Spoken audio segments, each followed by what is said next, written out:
Question number one here is a car traveling north. So let's take a bird's eye view. This is the car traveling north. It says a package, it takes a sharp left turn in a circle, so it's sort of curving like this, kind of making a circle, which is long as true, the net force on the package, if it slides towards the right of the car. So the right of the car would be east, and the reason it's sliding to the right is just in the reference frame of the car. It's really just an object in motion trying to stay in motion.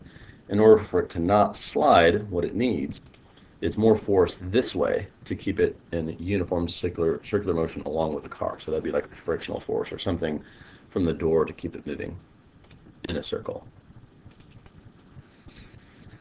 This is basically just uniform circular motion. They just put it in a squiggly line here. And the main thing here is that always net force and acceleration have to be in the same direction. So that should make it a pretty quick determination. So those are not in the same direction. This would be a possibility, except the problem here is that the velocity here has to be tangent, and the force and acceleration should be more centripetal. Here you have force and acceleration in opposite direction. Velocity is possible, so this is the only possibility. The velocity has to be at a tangent to the curve, and force and acceleration have to be in the same direction. This problem wants to know, when do you feel weightless here? Obviously you don't feel weightless at the very bottom there, you feel very heavy. And it's really at the top where, if you just do the free body diagram of Fn minus mg, the net force is Fn minus mg.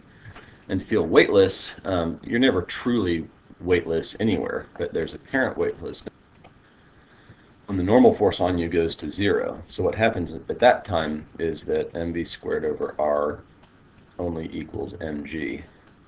And if you solve that, then you get v equals root gr, and obviously if I can go greater speeds, I'll go airborne, which would also mean no normal force. So anything equal to or greater than root gr at the top of the hill would render me seemingly weightless.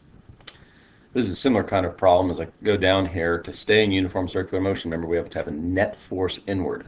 So mg never changes. That's just the gravitational field of the Earth pulling on me. That's constant. The only thing that changes here is the force normal, which at the very bottom has to be big and bigger than mg at the bottom for me to have a net force radially inward.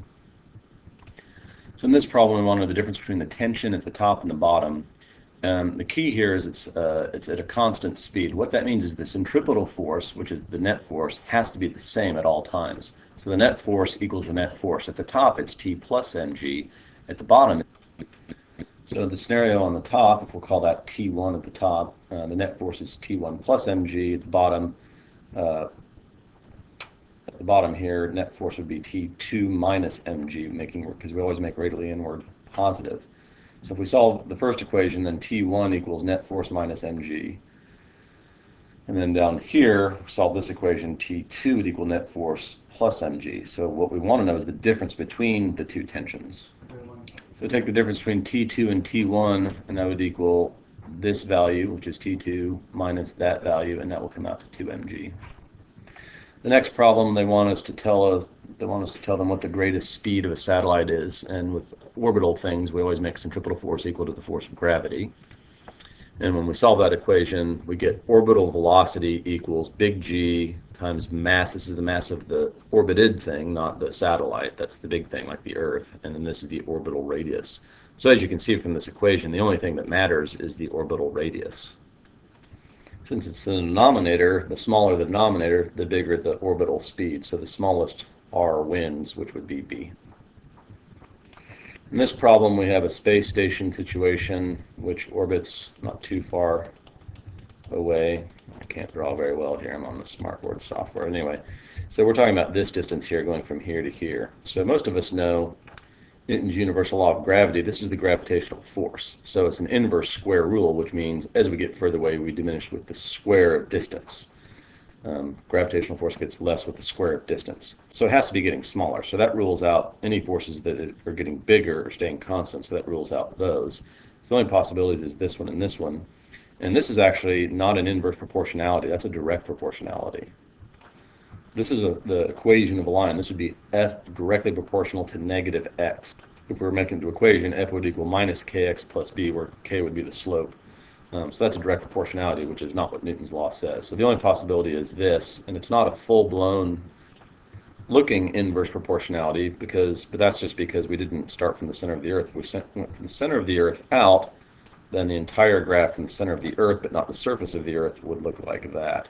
And what we're getting here is just the last bit of that, since we're already pretty far from the Earth. Here's where we're wanting to know what is the change in gravitational acceleration. So remember, this equals mg.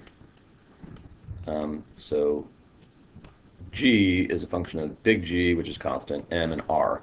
And here they're going to change the mass to, what, 1/5. And we're going to change the radius by 1/2. But that's 1/2 squared. So the overall ratio would change by 1/5 over 1/2 squared. And so you just solve that, which would equal 4/5. So 4/5 of what it was before, was a g, which is about 10. So 4/5 of 10 is 8. This, yet again, uses this very common identification of something in orbit having centripetal force equal to this. The force is force of gravity. You simply solve this equation for r. That's all that question's asking. So we did this in class, but just keep it in the video here. If that's the Earth as it was, as we go closer to the center of the Earth, then we imagine, okay, we just ignore all of this and pretend we're on a smaller Earth with a new radius r, right? But it affects two different quantities. It's hard to write here with the mouse, but this is big G m, and then 4/3 pi r cubed times rho there, that's density, would equal the new force of gravity, because this would be the new mass of this smaller Earth. Mass is volume, this is the volume of the sphere, times the density of the sphere. That will give me the new mass of this smaller Earth divided by r squared. So the r squared in R3 reduces just one r in the denominator, and that's the important point here, is that this is r, this is force of gravity. So when you're inside of the Earth, the force of gravity, or your weight of acceleration of gravity, actually just varies linearly as you go closer into the surface of the Earth. Now when you go back outside the Earth, it goes back to the inverse square rule here, so you use the inverse square rule. But inside the Earth, the density starts changing of the Earth, and so it's just linear. So that's why, of course, the mass can never change. These are not possible. The mass doesn't change, so it's either this one or this one. We pick this one because if we're half as close to the Earth, we'll have half the weight, not 1/4. Okay, this problem here is basically just what is true and what is not true of uniform circular motion. So the speed of the ball is constant. That has to be true. It's at a constant speed. That's the definition of uniform circular motion. The velocity is constant? No.